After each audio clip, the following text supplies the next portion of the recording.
तो यार blue lock का नया चैप्टर यानी चैप्टर 354 आ चुका है, जिसके लिए सब लोग बहुत एक्साइटेड क्योंकि एक तो ये चैप्टर ब्लू लॉक के पहले नॉकआउट मैच को स्टार्ट करने वाला है। यानी अगर ब्लू लॉक ये मैच हारती है तो वो वर्ल्ड कप से ही निकल जाएगी। और एक तो पिछले मैचेस में इसागी को हम लोगों ने बहुत शांत देखा है और शायद इसी वजह से पिछला मैच भी ब्लू लॉक हार जाती है।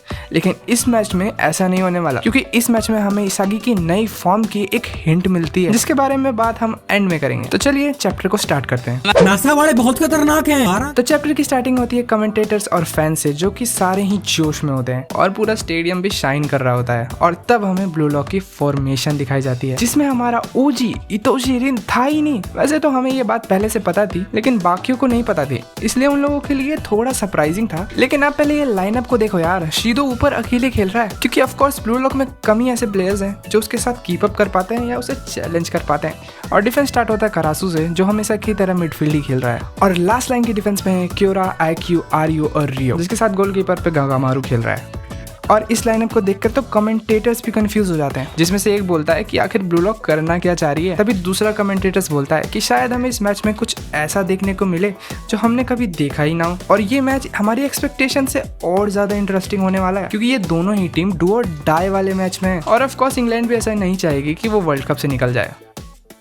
तभी सीन शिफ्ट होता है ब्लू लॉक के लॉकर रूम पे, जहाँ ईगो बोलता है कि अपने आप को प्रिपेयर कर लो, हम जो कर सकते थे हमने सब कर लिया है। लेकिन इस चीज़ को मत भूलना कि तुम्हारी मेहनत का कोई इंपॉर्टेंस है, या अगर हम हार भी जाएं तो ये one in a life time experience होगा। ऐसे ईगो ये सरकास्टिकली बोल रहा होता है, क्योंकि अगली लाइन में वो कहता है क्योंकि ये चीज़ें बस कूड़ा है, प्रोसेस में कोई वैल्यू नहीं रखी है, हमें सिर्फ रिजल्ट चाहिए। अपनी सारी पास्ट सक्सेस को भूल जाओ, जो भी यहाँ नहीं चमक पाएगा वो बस एक ट्रैश है। तुम यहाँ मेमोरी बनाने के लिए नहीं हो, तुम यहाँ हिस्ट्री बनाने के लिए हो।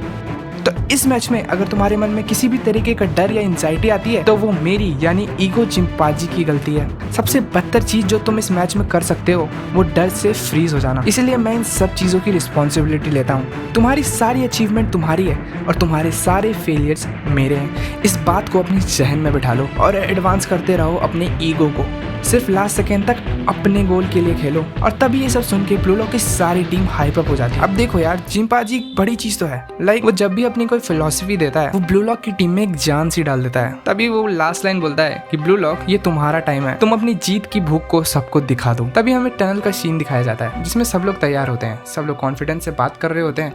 और तब इसागी अपना मोनोलॉग स्टार्ट करते हुए बोलता है कि ब्लू लॉक ने सबके ईगो को अलग अलग डायरेक्शन में ग्रो किया है, जो कि ऑफ कोर्स नेचुरल बात है। लेकिन इसी वजह से दो ईगोस के बीच लिंकअप बनाना मुश्किल हो जाता है। एंड दैट्स व्हाई हमें एक शेयर्ड ऑब्जेक्टिव चाहिए, एक ऐसा गोल जिसे पूरी टीम फॉलो कर रही हो। और हमने ये पिछले मैचेस में भी देखा है कि दो प्लेयर्स के बीच लिंकअप बनाना और आसान हो जाता है जब उनका ऑब्जेक्टिव सेम हो, भले ही उनके ईगोस डिफरेंट हो। इसलिए हमारा ऑब्जेक्टिव है बनना world devouring super dark horse. और फिर जब इसागी अपनी टीममेट्स की बात सुनता है तो वो समझ जाता है हम सब सेम पेज पे ही हैं। और अब बस एक ही क्वेश्चन बचा है कि एज अ रेबल मैं गोल कैसे स्कोर करूंगा, क्योंकि अब तक मैं अपोनेंट के लक को गेम में आने में मजबूर कर देता था और फिर जीत जाता था। लेकिन पिछले मैच की हार ये प्रूफ थी कि अगर मैं इसी रास्ते पे रहा तो मैं वर्ल्ड बेस्ट कभी नहीं बन पाऊंगा। और तभी हम एक फेदर को जमीन पे गिरते हुए देखते हैं और फिर इसागी बोलता है कि अगर शॉकर का सच में कोई गॉड है तो वो मुझे टेस्ट कर रहा है। वो जरूर ये सोच रहा होगा कि क्या इस मैच में मैं एक नया इसागी योइची बन सकता हूँ। और फिर इसागी लास्ट लाइन बोलता है, who do you think I am.